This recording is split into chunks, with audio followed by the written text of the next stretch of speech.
Step 1. Fall off. There's no shortage of games, and gamers burn out fast. You're lucky to have a loyal player base, so ignore them. Don't fix bugs, don't add new modes, don't drop fresh content, don't shake up maps, don't tweak mechanics. In fact, disappear for months. MultiVersus did it, and it worked really well for them. Or you could wait long enough for fans to start asking, where are the devs? Where are the updates? Is the game dead? That's the story behind Battlefield 2042, and ARMS, and Back 4 Blood, and Marvel's Avengers. And I really could go on about all the games that are now as good as dead, only some games aren't dead. They'll just never hit the insane popularity they once had, which is fair. Hype always burns out. Among Us was a flash of joy during lockdown, but it hasn't given many of us any strong incentive to keep playing now that the world's spinning normally again. Fall Guys wasn't built to sustain tens of millions tripping over each other every day. PUBG walked so Fortnite could fly past it again and again and again. Not to mention Palworld's Pokemon with guns gimmick only takes you so far. These games are very much alive, yes, but they're slowly losing their cultural relevance. A prime example of how it doesn't matter how hot your game was, how many players flooded in at its peak. If you can't give your fan base reasons to stay, with content updates, patches, and most importantly, fresh new experiences, they'll drift away, to the point where your game won't be alive or dead, it will just be forgotten. Step 2. Prioritize everything but the game.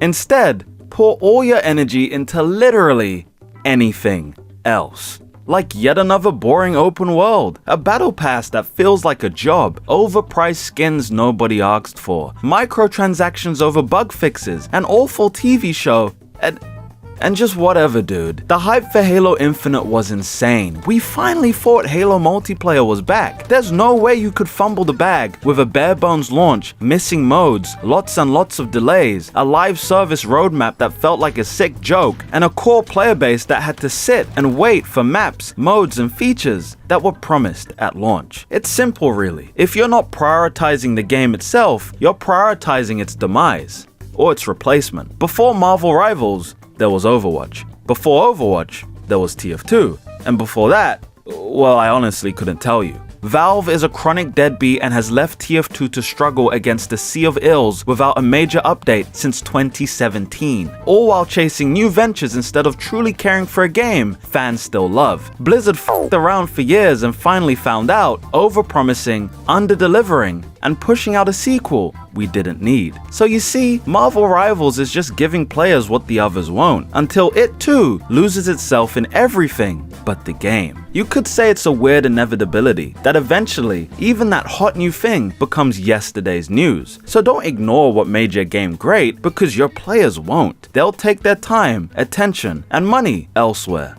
Step 3. Drop dead. H1Z1. Remember that game? What was once the face of the battle royale genre isn't even a distant memory anymore, since the devs preferred grabbing bundles of cash over fixing the core game, with little to no updates, no real content, and no respect for the players. Games like H1Z1 thrive on regular content updates. Shit gets boring fast. We need variety, buddy. And Evolve, the 4v1 Monster Hunter game, didn't evolve past the one game mode, and so the initial hype faded along with all its players, killing it, only for games like Dead by Daylight, another 4v1 in the same vein, to become one of the biggest online games of this generation. The difference? Consistent updates, community engagement, and player fulfillment. Some think Anthem never got a reason to log back in. Despite being a fun game, it was a looter shooter without any of the loot. An MMO with no compelling end goal. Nowhere to go. Okay, what about games that got it right though? The ones that were genuinely fun, innovative, ahead of their time, and still ended up dropping dead. Titanfall was a shooter with some of the best movement and gunplay I have ever experienced. It was critically loved, adored by its community, but it didn't matter. The game never really caught on and struggled against its competition. The servers got neglected, the player base fractured, and an Apex legend swooped in to cannibalize its corpse. Club Penguin was also cannibalized, literally got erased. Despite the community, the memories, the culture, it's just gone. It simply wasn't profitable enough. So Disney pulled the plug, with millions of kids losing their igloos overnight. And the same happened to Disney Infinity, Poptropica, The Crew, Blur, Knockout City, Lawbreakers, even Minecraft Dungeons quietly rots away in silence, abandoned by the developers who have moved on for good. So whether it's mismanagement, greed, neglect, or just not being profitable enough, every multiplayer game is one wrong turn away from dropping dead. The fourth and final step, just burn it all to the ground, baby. Nerf the fun, buff the garbage, gut the heart, soul, and all the content of your game and sell it as an upgrade. Pull tone-deaf stunts and call it marketing genius. Spend hundreds of millions on a hero shooter that dies on arrival and shuts down within 2 weeks of its launch. Wait, what? Premium pricing, a lack of identity, corporate panic. Those were the ingredients chosen to create Concord, the game out of time. Those same ingredients were also used to burn the game right to the ground. Ouch. Rather that than art theft, right, Marathon? The future of extraction shooters can't even create its own futuristic aesthetic? You gotta admit, that's pretty funny. When your game's lukewarm at best, a live service husk of a hero shooter, sometimes all you need is a scandal to heat things up. The game isn't out yet, so it's impossible to tell what its fate may be, but a game built on borrowed art and borrowed time might just be destined to burn out the same way Concord did. Still, that's nothing compared to the Culling 2's breathtaking flop. Less than a day after launch, the player base shrank to one lonely soul.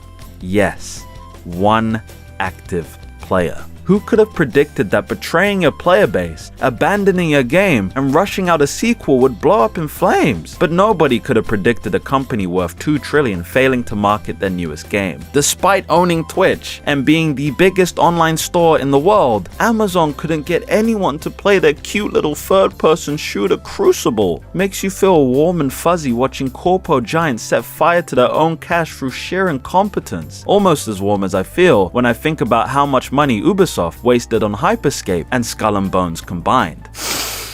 Oh man. The flames of failure burn the brightest. A cautionary tale showing that fire spreads fast and doesn't care about your money, what you've built, or what you've promised. Burning it all down is easy. Realizing you've turned what might have been into ashes, that's the hard part. Even harder, making an online game in the first place. Keeping it alive, let alone relevant. Giving players a reason to log in every day. Balancing fun with updates. Managing a community. It's not easy. You can build the best game in the world, but if the players leave, if the hype dies, if updates stop coming, it all collapses. One misstep, 1 week of silence, one bad update, it's all it takes. Making an online game isn't just about making something people like and putting players in a lobby, it's about survival. And those that do survive, they're the lucky ones.